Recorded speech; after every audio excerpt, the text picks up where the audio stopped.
Newsline. Magandang umaga Pilipinas, magandang umaga Pangasinan at Dagupan City.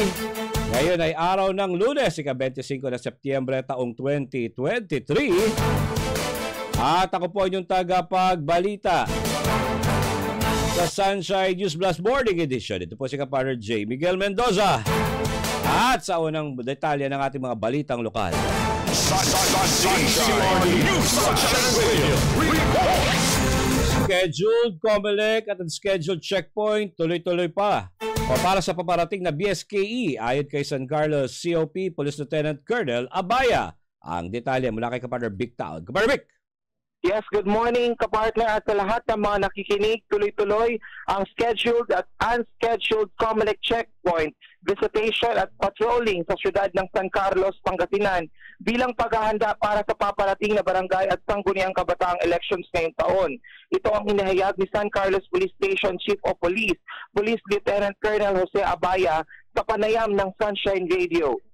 Sunshine News Blast. Ito yung unang-una yung nagkakaroon po ng COMELEC checkpoint. Mayroon po tayong tinatawag na scheduled COMELEC checkpoint, and at the same time yung talagang one po namin yung unscheduled, no, para i-assure namin na yung peace and order, lalong-lalo na po yung mga pagdadala ng baril.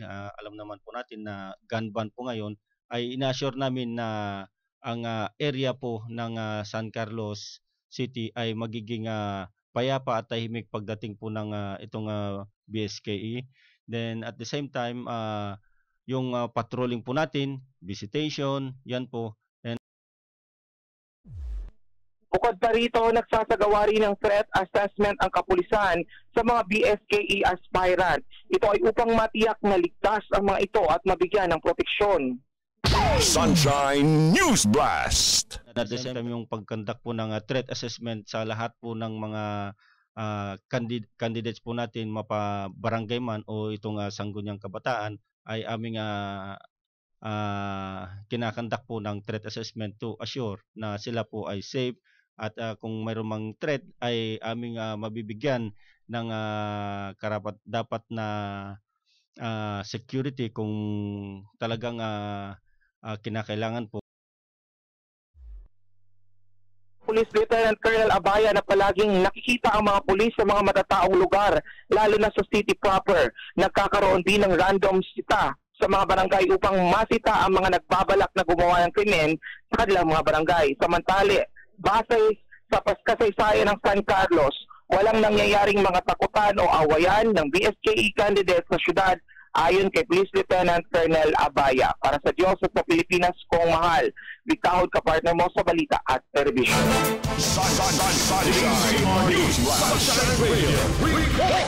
Samantala, Dagupan City Councilor Michael Fernandez tinanggal bilang 2023 Most Outstanding Sangguniang Panlunsod Member. Ang detalye mula kay Bien Bergabilla. Kaparbien!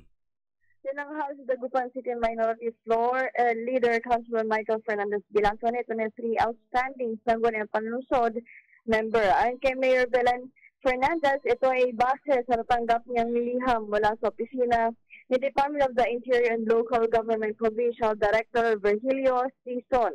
Nadagpa ng Mayora, si Councilor Mike ay isang defender ng kapakanan ng mga mahihirap sa sangguniang panlungsod. Ayon ni Mayor Belen, di na ito na sorpresa dahil si Councilor Michael Fernandez ay isang dating chairman ng Councilors League sa buong Pilipinas at kabisado ng Local Government Code at maging ang mga House Rules.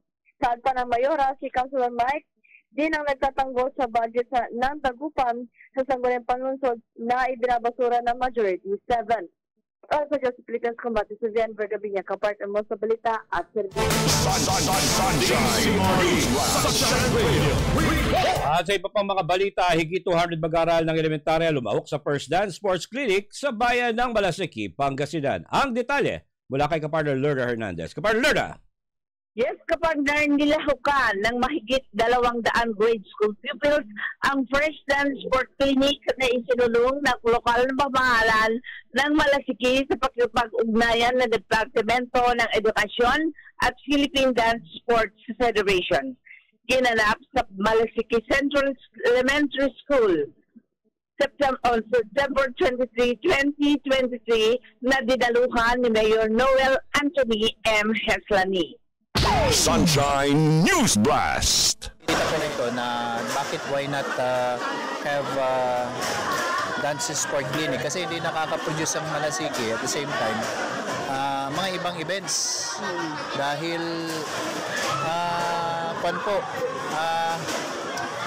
may chess din kami ngayon and others na simula na kami before pandemic.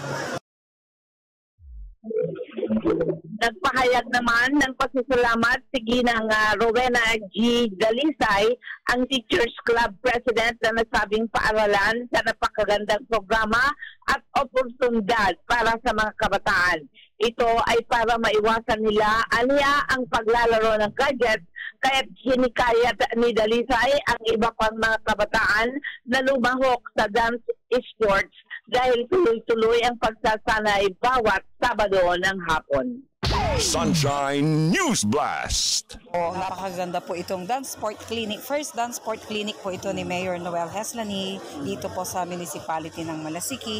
And we are very grateful po lalo na po sa DepEd sa amin po kasi nabigyan po ng opportunity yung aming mga estudyante na matuto ng dance sport.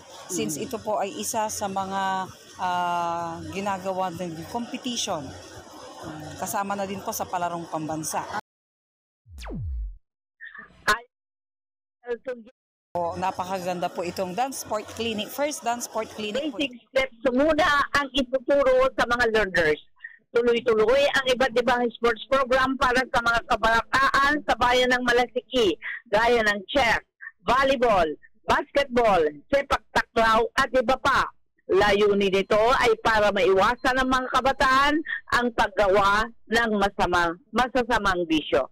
Para sa Diyos at Pilipinas kong mahal, Lerner Hernandez, kapartner mo sa balita at serbisyo. Samantala, DSWD-DFO1 kasama ang Angels in Red Vest na mahagi ng tulong financial sa probinsya ng Ilocos Norte. Ang detalye mula kay Kapartner Sheila Balog. Kapartner Sheila. Sabay-sabay na mahagi ng tulong financial ng DSWD-DFO1 kasama ang Angels in Red Vest sa 22 na munisipalidad at 2 syudad sa probinsya ng Ilocos Norte. Ito ay bahagi ng paglulunsad ng bagong Pilipinas Servicio Fair sa lalawigan ng Nilunsad sa Ilocos Norte, Centennial Arena, Lawag City, Ilocos Norte. Pinatay na sa 32,000 Ilocanos ang nabigyan ng tulong pinansyal, makamagitan ng Assistance to Individuals in Crisis Situation o AICS. Ang Servicio Fair ay nagtagal hanggang nitong linggo upang tiyaking lahat ng kwalipikadong benepisyaryo ay mabibigyan ng karampatang tulong. Katuwang ni DSWD Assistant Secretary Ada A. Colico at Assistant Regional Director for Operations Anneli Ferrer sa pamamahagi ng Cash Assistance na Governor Mateo Marcos Manotoc, First District Congressman Sandro Marcos, Second District Congressman Angelo Barba. Para sa Diyos sa Pilipinas kong mahal, Sheila Balog, kapartner mo sa balita at serbisyo.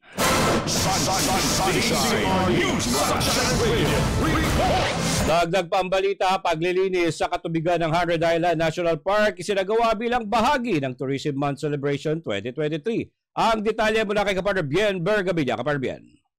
Isinagawa ang paglilinis sa katubigan ng 100 Islands National Park bilang bahagi ng Tourism Month Celebration 2023. Ito ay sa pangunguna ng administrasyon ni Alaminos City Mayor Brian Celeste. Taos-puso na papasalamat ang alkalde sa lahat ng mga volunteer at katuwang ang Department of Environment and Natural Resources o DENR, PNP Alaminos City Police Station, Philippine Coast Guard, Alaminos at PNP Maritime, PNP EOD K9 Unit, Bureau of Fisheries and Aquatic Resources, Region 1. Kasama rin sa paglilinis ang Rotary Club of 100 Islands, Interact Club of 100 Islands, Rotary Club of 100 Islands, Rotary Club of Vegan, Rotary Club of Dagupan, Inner Wheel Club of Downtown Dagupan, BJMP Dagupan Female Dorm, Rotary Club of Urdaneta, Rotary Club of Dasmariñas Cavite, Rotary Club of Baguio, Sunrise City Tourism and General Services Staff, para sa kanyang patuloy na pagsisikap sa paglilinis at pagprotekta sa kapaligiran sa dagat. Para sa Diyos at Pilipinas Command, si Ben Vergabinya, kapartner mo sa balita at serbisyo.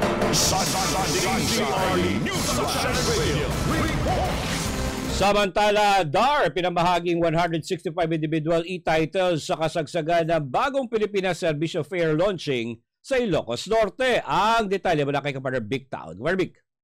Yes, kapartner Jay, abot sa 165 na individual electronic land titles ang ipinamahagi ng Department of Agrarian Reform sa 100 at isang Agrarian Reform Beneficiary sa kasagsagan ng paglulunsad ng bagong Pilipinas Servicio Fair sa Ilocos Norte. Ang mga ipinamahaging e-titles ay sasaklaw sa kabuang area na 80.254 hectares na produkto ng World Bank funded na support to parcelization of land for individual titling o split project.